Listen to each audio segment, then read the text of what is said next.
Foot Christopher Jir is here, and today we're going to be talking about the king of wonk himself, Imperial Koji.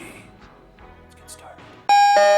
Imperial's Godzilla figures are as much a part of the Godzilla culture as, let's say, SH Monster Arts' horrible QC issues.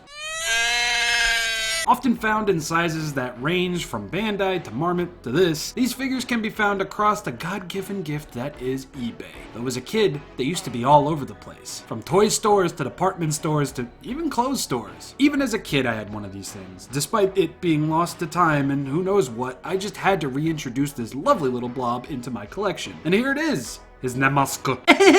So, the paint. Dear God, is it so bad. Black is the base color with tons of green thrown on top of it, red for the gums or lips, white for the eyes, teeth, claws, and toes, and silver for the dorsal crackers. So basically, low-grade assembly line tier stuff. Normally this would be a travesty, but with this lovely thing, it's kind of part of his charm. I mean, yeah, they pulled the Bandai 2016 through 2020 with the tail's dorsal wafers and even the outside rows on his back, but something about this figure, for nostalgia's sake or whatever, it's just exempt from that kind of criticizing. This thing was always advertised as is. Unlike many figures today from many different manufacturers, Imperial basically just said, quality is potat. What you see is what you get. And much like the Marmot figures and the Bullmark figures, I like the wonky design. I like the way that this thing looks. I'm not blinded by nostalgia goggles here. It's just interesting. It's different. Sometimes I prefer off-brand designs and paint jobs like this over something that's movie accurate. Despite the clearly 12th attempt paint job and this version's particular size, this figure really ain't different from the average 90s toy.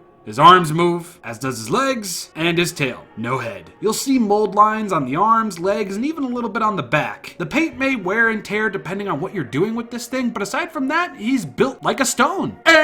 Wonky paint, wonky eyes, wafer-thin dorsal fins, all topped off with a bloody mouth. This thing is perfectly awful, and I love it. Now, apparently Imperial was responsible for a few other designs and recolors, such as these, both close to this, the original, and somewhat further away, though I think this design was just meant to be a dinosaur, not really Godzilla. Although, apparently this Gigan figure was made by Imperial. Clearly Gigan, but not Gigan. Gigan. Now for that there size compromission. Big Shin, Urasawa X Marmot 2001 Light Blue Godzilla 1962, Trendmasters 10-inch Mecha Godzilla 2, Space Godzilla, Normal Godzilla, Supercharged Godzilla, my head. So is this figure inaccurate? Extremely. Is the paint rather awful? Yes. And the funny thing is, this might have been a second-hand purchase for me, but that really doesn't mean much. You could buy one of these things brand freaking new and there would be chip paint on it somewhere. But again, I think that just makes this thing more likable. It's like,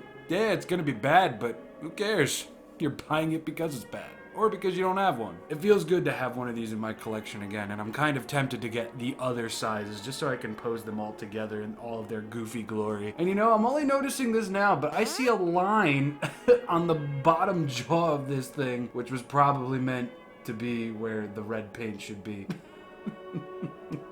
It's the gift that keeps on giving. I am ShinRobjira. I do hope you enjoyed this video, and next week, do prepare for the arrival of Lamp. Yeah.